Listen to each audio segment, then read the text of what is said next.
What's up, guys? Welcome back to Newswave. Would you believe it if I told you that EA messed up again and has now had to apologize for leaking at least 1,600 people's information? So information for 1,600 different people who have signed up through their site. Yes, they leaked all of that info. We're going to go over that today and what they've said in response to that. And we're going to talk a bit about some job listings for what appears to be possibly some Mario games. Shocker, right? Nintendo's working on Mario games. And then a new listing for a game has popped up on an online retailer, and it has a bit of history, kind of as being a Wii U game that never happened that could now be showing up on the Switch. As always, guys, enjoy these videos. Make sure you hit the like button. It does help out. And get subscribed so you can stay up to date on all the gaming news going on in the gaming world here every weekday morning, 8 a.m. Eastern time, to keep you guys up to date. And we're actually going to start today with Witcher 3. Witcher 3, of course, on the Switch is out next week.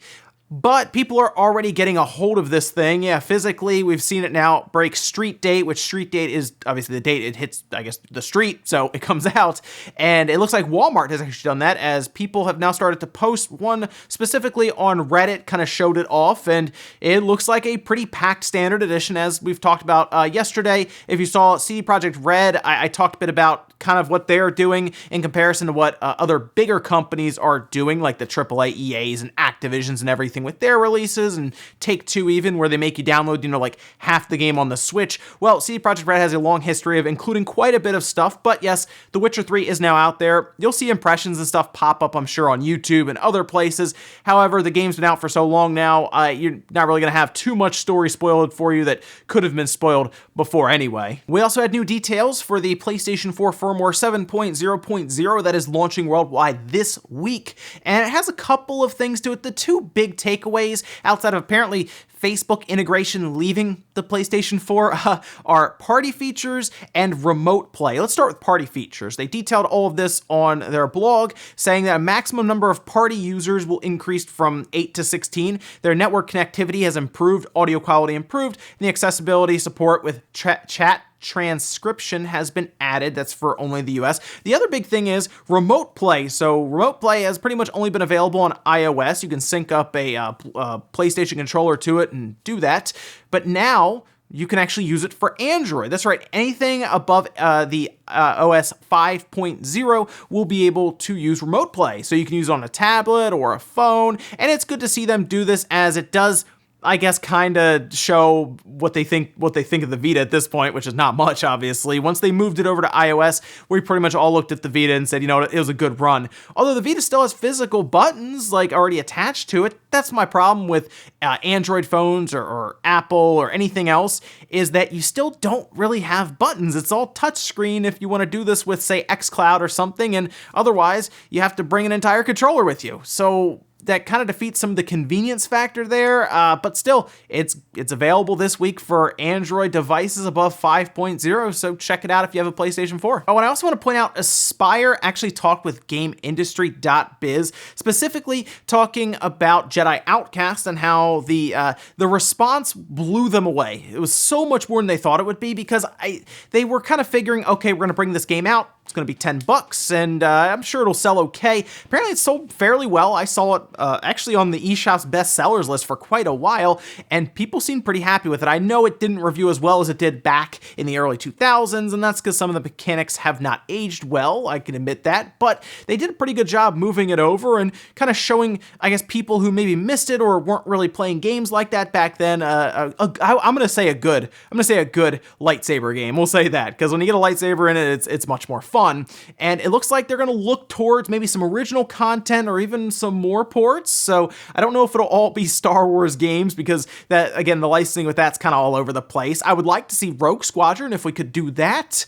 Otherwise, maybe just KOTOR. I mean, there's a lot of stuff from the Star Wars universe you can pick from, but hey, original content from them with the port they did, yeah, let's see what they can do. And guys, some of the quick news out of the way, let's get into the bigger stuff. Let's start with this Switch listing that popped up that has a bit of history on the Wii U. I'm actually talking about Metro Redux. This was posted, as you're seeing here, from GamingReplay.com, and it is posted up, of course, as you would see with the original Metro Last Light and Metro 2033. PS3 as one package there. They, of course, did this on with the PlayStation 4, and, of course, it was also on, like, the 360 and the PS3 and stuff where they had them separate. I remember playing it on the PlayStation 4 like a year or two ago. I remember really going back and looking at it, but this is an interesting situation because back in the day for the Wii U, when they were porting this to things like the PS3, for example, they said that they were not going to do it for the Wii U, and they specifically pointed to they said that the trash CPU or the garbage CPU on the Wii U, and it would have taken them,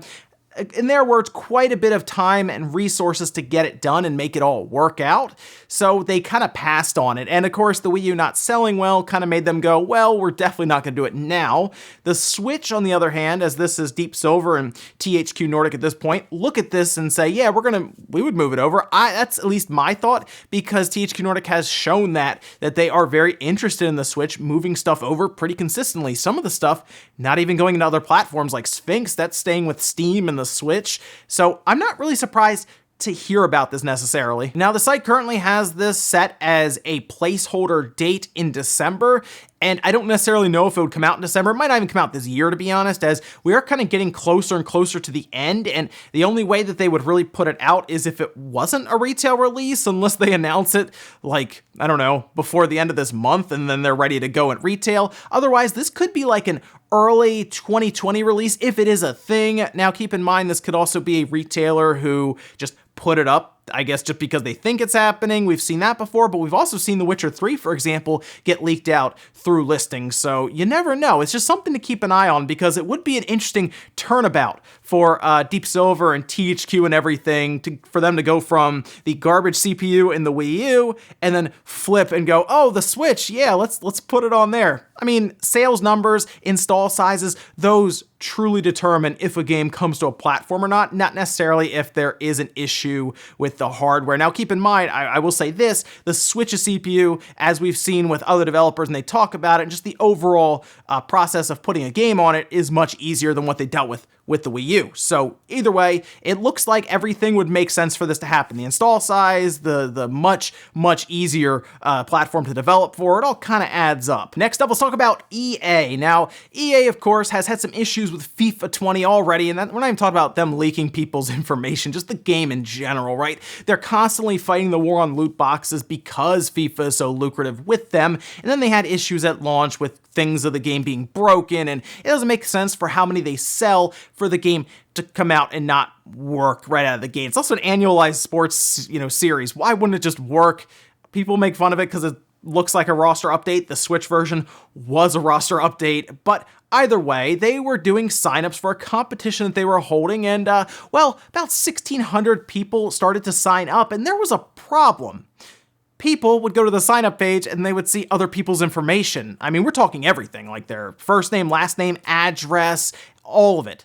And it was very strange. They started getting reports, and EA had to shut the site down after about half an hour because it was getting so bad. For some reason, something they did with the website just started spitting people's information out. So you sign up, and then you go to your sign up page, and you're seeing someone else's information there that was also signing up. It was not good at all, because then, of course, your information can be in the hands of anyone. Well, EA had to respond to this after shutting it down, and this is what they said. At approximately 1 p.m. UK time, we announced the registration portal page for the EA Sports FIFA 20 Global Series. Shortly after, we learned that some players trying to register were seeing the information of other players who had already signed up through the registration page. We immediately took action to shut down the site by 1:30 p.m. UK time. We were able to root cause the issue and implement a fix to be clear that information is protected. We are confident that players will not see the same issue going forward. We've determined that about 1,600 players were potentially affected by this issue, and we are taking steps to contact those competitors with more details and protect their EA accounts. So yeah, 1,600 people were affected by this according to EA themselves, and there is some word that a new page is going to be going back up, but I'm sure everyone's going to trust that page. I mean, seriously, if you just had this happen and your information's bouncing around all over the place, would you want to go sign up again at their site that they're putting up? Probably not. I think people still will because, well, they want to be a part of the competition, obviously, but it blows my mind with some of these large companies. I mean, you see how much money these companies make, and to have what appears to be pretty rudimentary issue with their online site, it just starts blasting people's information to other people. Not a good look for EA. And again, FIFA making $800 million per year just on their loot boxes alone and microtransactions, and then you have this mess up. EA just can't get out of their own way when it comes to this stuff. But we'll see what happens when their page goes live again and see if people's information keeps getting shot around. I guess if you were someone who was signing up for it, maybe wait at least half an hour to see if the site goes back down and people's information are just getting spread everywhere. Next up, let's talk about some job listings because this might sound crazy, but there is a possibility right now at Nintendo they could be working on a 2D and a 3D Mario game. I know, right? Now, to hear Nintendo is working possibly on a Mario game shouldn't surprise anyone. I'm a little surprised on the idea of a 2D Mario game just because Mario Maker exists right now, or Mario Maker 2. But job listings went up, both of which asking for action games, one of which appears to be a 2D Mario game, as you're seeing here, because they show nothing but Mario all over it. Like, it's literally a 2D action game, and then, oh look, images of Mario games all behind it. The other one's a 3D action game. It does have Mario there, but it kind of has like a very basic, almost like a desktop background there, so it's not like it's really pointing at anything, it just shows Mario as the mascot. But to think of the possibility of another 2D Mario game, do we really need another new Super Mario Bros. Style game? See, here's the thing. I think some people would still want the game. I mean, it's still sold. They ported the one from the Wii U, barely added anything to it, and it sold well. It really did. So naturally, Nintendo's going to look at that and say, well, we can make another one and just sell it again. So it wouldn't surprise me. And I will admit, I've seen some comments about it when I've made videos on it. People still do like just the focused new Super Mario style game. Rather than you get into Mario Maker 2 and you have to download levels, you have to look around, you gotta do a lot of stuff. People just like to jump in. It's like, oh, we have 8 worlds to go to, the princess has been kidnapped, let's go get her back. It's straightforward. Some people just really like that. Now, the 3D Mario one is the most interesting one because I think people are starting to get the idea that we could see a direct sequel to something like Mario Odyssey, and that necessarily wouldn't surprise me considering we had Galaxy 1 and 2, and Mario Odyssey sold tremendously well. It continues to sell, and could there be a Mario Odyssey 2? Would they even go with that name? Would they just go with Mario Odyssey 2? It seems too easy, too simplistic, I guess, just to put a 2 on it and send it out. And this has been a very good Mario game, right? People love this game. I like it a lot. And I would like to see another Mario game this generation, 3D Mario game specifically, for the Switch. And I hope that is the case. The job listings, again, don't necessarily say Mario, but the 2D one, I mean, it shows Mario all over it. I also had the idea of that possibly being downloadable content for Mario Maker 2, where they're just hiring because somebody left and you have to get someone else on board because they're going to keep developing, as they said. And I kind of would prefer them to just continue to stack content on Mario Maker 2 and then focus on a new 3D Mario game rather than Mario Maker 2, a 2D Mario game, and then a 3D Mario game. I think that's just, to me anyway, too much Mario going on, and Mario Maker 2 exists so that you technically don't have to buy another 2D Mario game necessarily this generation. And our last bit of news, let's talk about a few video cards, or at least one, and then one that's like a mobile chipset. We're going to talk a bit about AMD, as they did announce the RX 5500 and the RX 5500M, and I do think it's going to be a pretty important video card going into the holiday season, as it's currently slated for a Q4 release, so hopefully it makes it out in time to be on store shelves.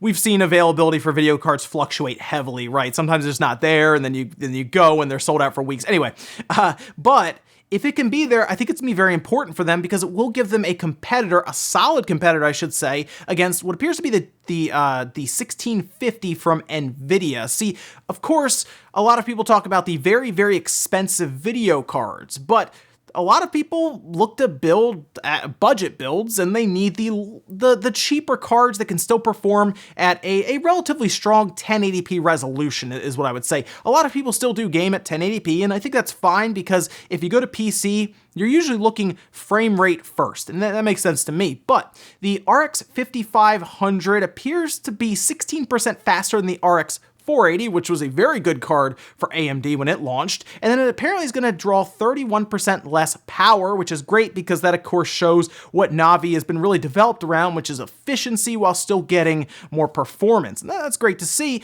The only issue I have right now is the availability is still kind of sketchy. We don't really know a lot about the price.